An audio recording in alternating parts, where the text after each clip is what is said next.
aku harus duduk di sebuah kursi, dihadapkan sama kasur. Aku melihat papaku berhubungan badan dengan perempuan lain selain mamaku. Itu 2 kali kejadiannya. Aku suruh duduk sampai mereka selesai, bener-bener selesai. Mau nangis. Itu. Jadi kayak apa ya, itu ada rasa kenapa aku berbeda, abangku bisa tuh gitu. Karena itu akan aku lihat gitu. Aku melihat di hari yang sama.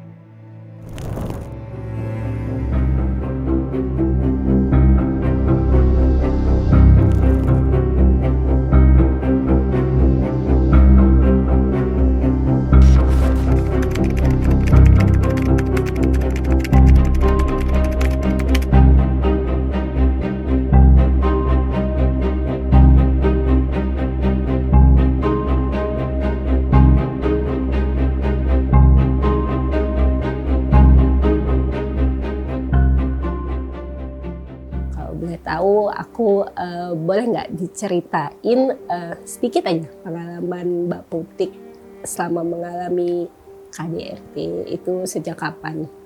Oke, sebelumnya terima kasih Mbak Uti atas kesempatannya. Sedikit aku ceritakan di sini pengalaman aku pribadi sebagai penyintas KDRT di usia anak itu terjadi sekitar usia 3 tahun yang aku ingat ya. Usia 3 tahun itu aku mengalami kekerasan oleh papa kandungku sendiri. Mama tidak mengetahui karena kala itu mama bekerja. Perlakuan yang aku dapatkan itu biasanya ketika aku salah membeli rokok atau makanan nih ke warung gitu kan. Itu papa selalu membenturkan kepala aku tuh ke tembok. Oke. Bentur, langsung bentur begitu? Langsung membenturkan, langsung dihajar aja. Oke. Itu dihajar, duk, tuh. Iya, seperti itulah. Atau menggunakan sendok. Paling ketika dia misalkan emang lagi buat kopi atau apa gitu, ketika aku membuat kesalahan, aku ngeberantakin atau menjatuhkan sesuatu gitu yang membuat dia jengkel tuh, pas dia selalu ngambil sendok. Jadi aku agak trauma juga sama sendok sih lebih tepatnya gitu, sempet. Yang karena itu kayak apa ya, kayak mengingatkan aku gitu, karena itu alat yang paling sering dia gunakan untuk memukul kepalaku itu. Sendok langsung dipukul Iya, gitu? langsung tak. Jadi itu aku nggak pernah cerita Mbak sama mamahku. Aku selalu keep it silent gitu, karena aku pikir itu salah satu cara ketika aku melakukan kesalahan itu mungkin punishment-nya papa ke aku gitu lah. Kekerasan yang tadi Mbak Putik ceritain sampai ada yang sejauh mana sih Mbak sama Bapak? Ini sebelumnya trigger warning dulu, mungkin buat sebagian orang apa ya, akan menjadi triggering lah. Jadi yang paling membuat aku luka adalah ketika aku harus duduk di sebuah kursi, dihadapkan sama kasur, aku melihat papaku berhubungan badan dengan perempuan lain selain mamahku. Itu 2 kali kejadiannya. Aku suruh duduk sampai mereka selesai, bener-bener selesai. Astagfirullahaladzim. Aku nggak tahu kalau itu adalah ya seperti tayangan film porno gitu. Aku nggak tahu, aku suruh duduk aja, duduk manis gitu. Aku udah mandi gitu kan. Aku ngapain Pak? Kamu duduk sini aja. Aku ya yang nggak paham kalau itu, ya udah suruh duduk gitu loh. Sampai akhirnya suatu hari aku tiba-tiba itu kelepasan cerita sama mama. Mah, kemarin sore aku itu ngelihat papa lagi gulet, aku bilangnya gulet. Lagi gulet mah, aku bilang gitu. Sama mbak siapa gitu. Aku taunya itu adalah salah satu asisten rumah tangganya tetanggaku gitu yang aku tahu. Itu entah gimana kejadiannya, tiba-tiba aku dititipin ke tetangga. Aku cuma dengar suara bakbuk teriak. Pas aku itu sekitar kurang lebih hampir sejam gitu kan, pas aku pulang aku sempat ngeliat di lantai itu ada ceceran darah. Aku nggak tahu ceceran darah siapa, tapi pas setelah aku lihat mamah digugat, kayaknya mamah luka gara-gara aku cerita itu cukup traumatis ya buat aku gitu lah. Yang setelah aku tahu itu jadi ketakutan aku juga untuk membangun suatu hubungan nih, Mbak.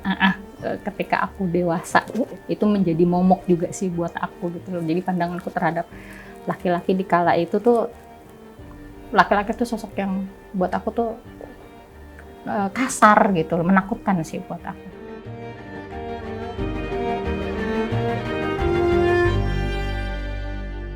Gimana Mbak Putik cara berdamai dengan semua itu sampai detik ini seperti apa? Cara berdamainya kalau versi aku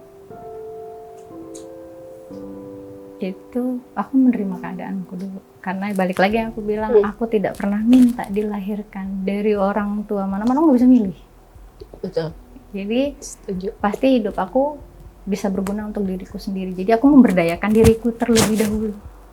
Berdaya untuk diriku sendiri, nanti ketika aku udah siap, setidaknya aku bisa berguna buat orang-orang di sekitarku. Jadi makanya aku bisa duduk di sini, diberikan kesempatan, ya aku harap apa yang terjadi dengan teman-teman penyintas lainnya jangan pernah takut. Kalian nggak sendiri. Memang aku tahu itu berat banget Mbak, berat sekali.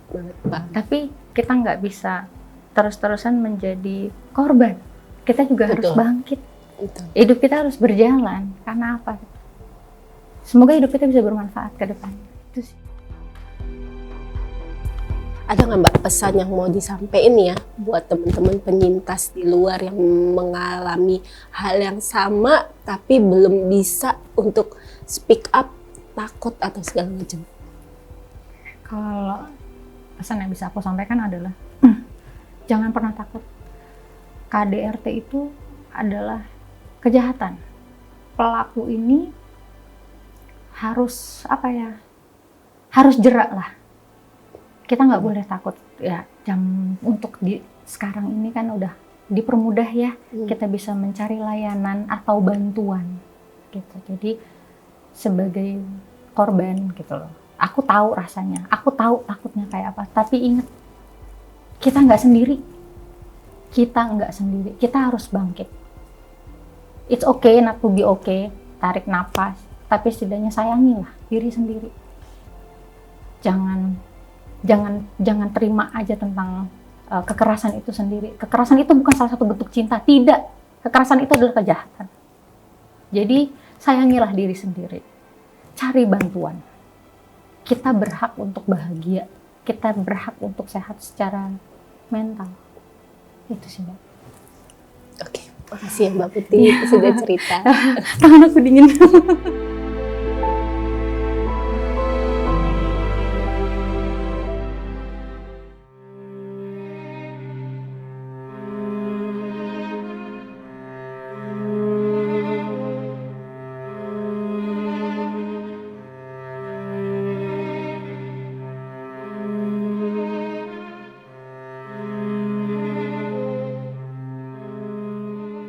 Konteks dulu nih Kak ya. Jadi aku tuh keluarga Batak Tulen.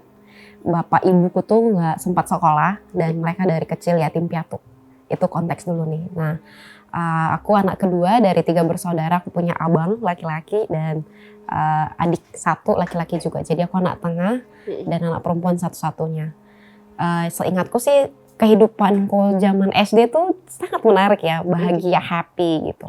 Terus kemudian mulai masuk SMP, aku mulai merasakan diskriminasi dari ibuku, terutama kayak anak laki-laki, apalagi anak pertama. Jadi abangku itu anak laki-laki pertama yang menjadi cucu juga, cucu pertama di keluarga ayahku gitu ya. Aku tidak bertanggung jawab lah ya dengan kondisi ekonomi dia gitu. Mungkin aku juga ada kontribusinya juga sih kenapa dia sampai melakukan kekerasan. Tapi aku nggak deserve kekerasan itu. Jadi kayaknya yang paling aku ingat saat aku masih mahasiswa itu umur 21 tahun kayaknya ya, adalah rasa marah dendam banget sama bapakku tuh. Sampai aku kayak misalnya lagi liburan kuliah aku kayak nggak pengen pulang. Atau kalau aku pulang pun aku nggak ngomong, nggak ngobrol gitu loh Kak. Nggak ada yang membangun koneksi untuk bonding, rindu sih rindu, tapi kayak lebih banyak dendamnya, jadi aku nggak pengen ngomong gitu. Jadi sebagai anak aku sedih diabaikan, sebagai perempuan karena umur 21 aku udah dewasa lah ya, zaman kuliah itu sebagai perempuan aku juga marah karena aku tahu ternyata yang dilakukan bapakku ke ibuku pun adalah kekerasan. aku juga adalah penyintas, jadi korban gitu ya dari ketidaktahuan dan tidak mampu mereka untuk bertanggung jawab gitu. Marah sih Kak, marah bahwa aku didiskriminasi, bahwa aku dibeda-bedain banget dengan abang aku gitu ya. Itu rasa marah yang paling kencang adalah diskriminasi karena aku perempuan. Itu yang paling gede gitu.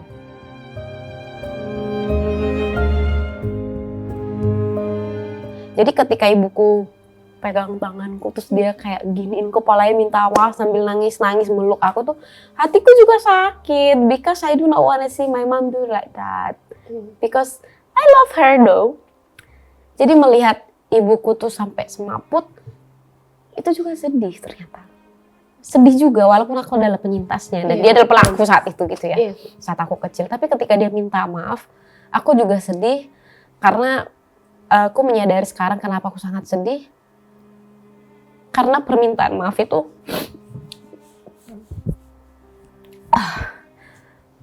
hadir ketika aku sudah memproses diriku dan sudah memahami posisi ibuku saat aku anak-anak itu sesulit apa gitu. Dan aku juga menyadari bahwa aku sangat yakin ibuku sampai kemudian di level kesadaran bahwa dia perlu minta maaf. Aku yakin itu juga nggak mudah bagi dia gitu. Jadi aku nggak memaafkan tapi aduh sorry. Menerima bahwa kejadian itu emang terjadi pernah. Aku marah dan sedih tapi aku sudah tidak di kondisi itu lagi gitu loh Kak. Aku tidak dalam posisi yang sedang menjadi korban kekerasan dari orang tuaku lagi. Karena aku sekarang udah dewasa, sudah jadi tulang punggung. Jadi tulang punggung keluarga karena ibuku sudah tua Kak sekarang, udah 68 gitu.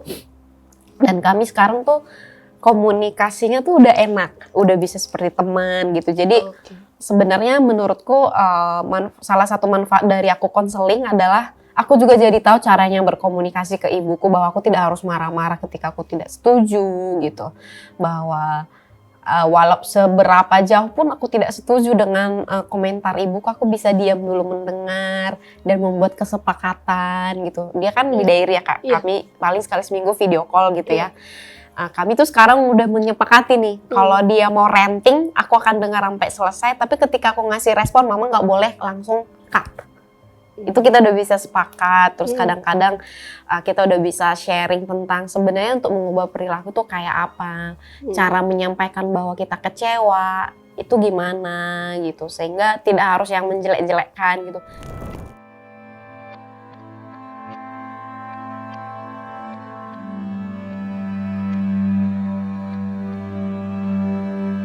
Mbak Dina punya pesan nggak buat teman-teman penyintas di luar sana? Apa sih yang harus mereka lakukan? Yang pertama, kalau mereka belum menikah, yang ingin aku sampaikan adalah please sekolah. Please sekolah. Please kuliah sebisa mungkin, cari tahu beasiswa apapun lah itu ya. Please kuliah. Yang kedua, jangan cepet-cepet nikah. Karena banyak tekanan-tekanan yang kita, seperti ibuku ya, ada banyak kejutan-kejutan yang mungkin dia nggak tebak bahwa dia akan ngalami, tapi akhirnya dia ngalamin dan karena nggak punya otoritas secara finansial, secara keberdayaan, itu membuat dia jadi korban sekaligus pelaku. Dan itu bisa kemana-mana kan gitu, bisa ke anak, ke tetangga dan lain-lain gitu. Dan untuk memutus circle itu lama dan mahal. Psikolog itu mahal Kak. Itu yang kedua. Terus yang ketiga, kalau memang dia adalah penyintas KDRT dulu saat anak-anak dan sekarang dia sudah menikah, mungkin ya udah punya anak dan punya keluarga. Kalau belum pernah konseling, please konseling. Karena itu akan membantu parenting dia gitu ya, untuk membantu relasi dia dengan pasangan juga, sehingga meminimalisir peluang dia menjadi korban lagi atau menjadi pelaku gitu. Dan yang terakhir adalah kalau orang-orang masih belum sintas gitu ya, yang ingin aku sampaikan adalah bahwa itu bukan salah kamu. So please jangan pernah ngerasa harus mengakhiri karena masalahnya di kamu. No. enggak gitu. Jadi kalau kamu adalah korban itu bukan salah kamu. Kalau kamu menyadari kamu pelaku, please stop. Please counseling, please terapi, karena sebenarnya perilaku kekerasan itu dipelajari. Sehingga untuk menstopnya pun sebenarnya bisa dilatih dengan terapi dan lain-lain gitu.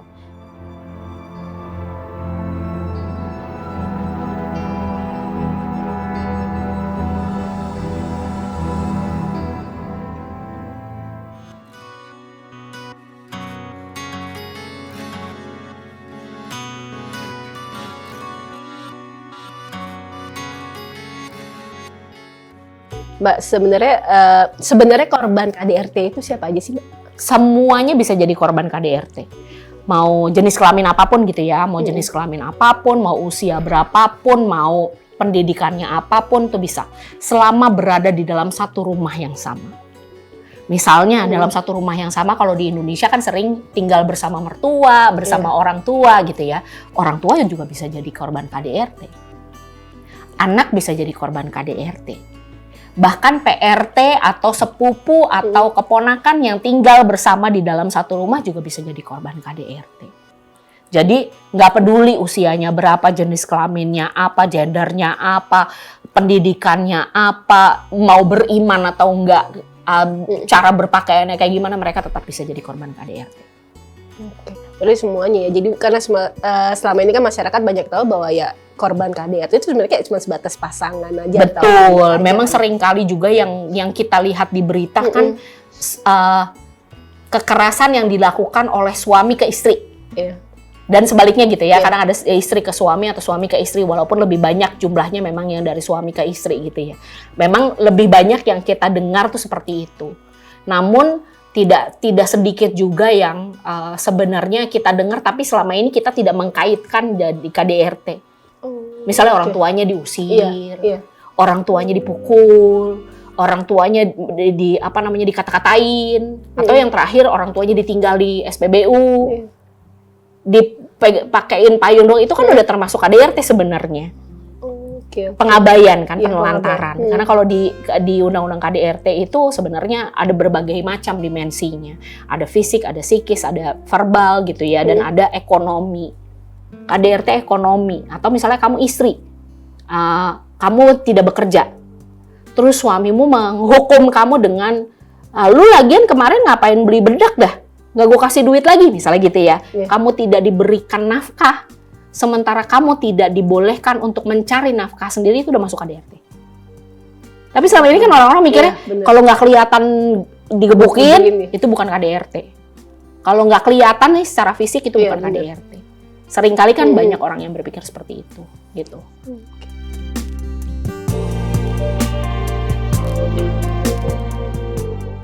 Korban KDRT kan tadi bilang nggak hanya pasangannya, Mbak, tapi berdampak juga sama anak. Nah, Mbak Popi pernah mendampingi korban KDRT anak gitu? Pernah.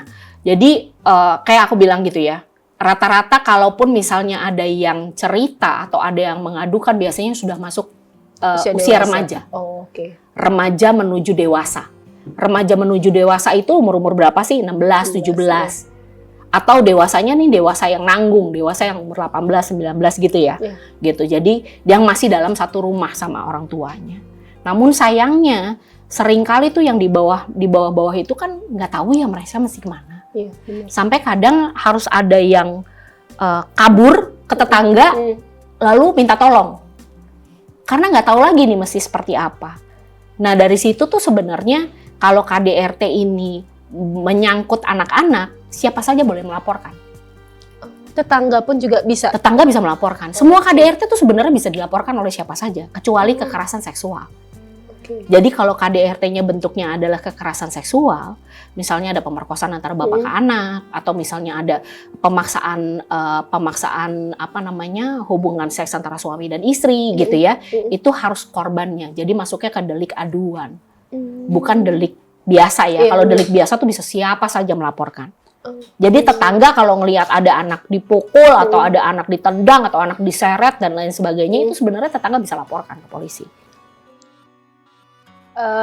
Sebenarnya apa sih Mbak yang harus dilakukan oleh ibu atau anak korban KDRT itu kalau dia tahu dia korban nih? Sebenarnya nggak harus ya, karena harus itu ada keterpaksaan. Oke. Harus itu kesannya kayak lu suka nggak suka, siap nggak siap, mau nggak mau, lu harus lakukan sesuatu. Mereka bisa ada banyak pilihan sebenarnya yang bisa mereka lakukan. Tergantung kesiapan, tergantung juga keamanan. Karena seringkali kalau KDRT itu kan sebenarnya kamu tinggal bersama orang yang melakukan kekerasan padamu. Sehingga bisa saja yang membatasi antara kamu dan orang yang melakukan kekerasan padamu nggak ada batasnya. Karena bahkan kamarmu aja nggak ada pintunya. Cuma korden doang. Kadang gitu ya. Gitu. Sehingga kamu benar-benar terekspos. Sehingga jika kamu mau melakukan sesuatu, tapi kamu masih tinggal di situ, itu bisa membahayakan jiwamu. Jadi sebenarnya ada pilihan-pilihan. Mereka bisa datang ke perangkat desa misalnya, ke RT RW untuk minta bantuan, carikan ke UPT DPPA. Tapi sekarang ini di Indonesia Kemen PPA itu sebenarnya udah punya Sapa 129. Sapa 129 itu bisa WhatsApp untuk mencari bantuan. Gitu, itu satu. Pilihan kedua, kalau misalnya nggak tahu nih, aku tinggal di Sidoarjo. Di sini aku bisa minta tolong kalau mau lapor polisi, kalau mau minta didampingi pengacara, kemana ya? Bisa cari layanan.com, ada websitenya. Di cari layanan.com ini kamu bisa cuma ngelihat kamu ada di mana, Surabaya misalnya. Abis itu kamu butuh apa? Aku butuh pendampingan hukum. Nanti keluar tuh daftarnya. Kamu bisa kemana aja yang dekat dengan domisilimu. Yang pasti ada adalah yang di Jakarta, karena biasanya Jakarta kan lingkupnya lebih luas ya, gitu. Jadi pengada layanan tuh hampir semua lah sekarang masih banyak juga dilengkapi sama teman-teman gitu ya di jejaringnya, yang kita lengkapi di situ. Tapi datanya masih lebih up to date dibanding datanya UPT DPPA seluruh Indonesia. Jadi data dicari layanan itu bisa dari Sapa 129, bisa cari layanan.com kalau bingung, bisa juga sebenarnya ke kepolisian terdekat, ke Polres, ke Polsek gitu sebenarnya, karena sebenarnya di sana sudah ada unit PPA. Menurut catatan tahunan Komnas Perempuan tahun 2023, berdasarkan data dari Komnas Perempuan dan lembaga layanan, kekerasan terhadap istri menduduki jumlah tertinggi sebanyak 674 kasus di Komnas Perempuan, sedangkan di lembaga layanan sebanyak 1.573 kasus. Data dari lembaga layanan menunjukkan bahwa korban kekerasan terhadap perempuan dalam rentang usia 25-40 tahun mencapai 1.918 kasus, sementara pelaku kekerasan dalam rentang usia yang sama mencapai 1.499 kasus. Sedangkan dari data pengaduan ke Komnas Perempuan, korban kekerasan terbanyak berusia 18-24 tahun dengan jumlah pengaduan sebanyak 1.342. Sedangkan pelaku kekerasan terbanyak berada dalam rentang usia 25-40 tahun dengan jumlah pengaduan sebanyak 568. Sementara menurut data Kementerian Pemberdayaan Perempuan dan Perlindungan Anak, pada tanggal 1 Januari 2024 hingga saat ini, kasus kekerasan yang masuk sejumlah 18.484, dengan rate perempuan korban kekerasan yang tertinggi berada di Pulau Jawa, terutama Jawa Barat yang mencapai 868 korban dan jumlah korban anak di Jawa Barat sebesar 1.503 korban.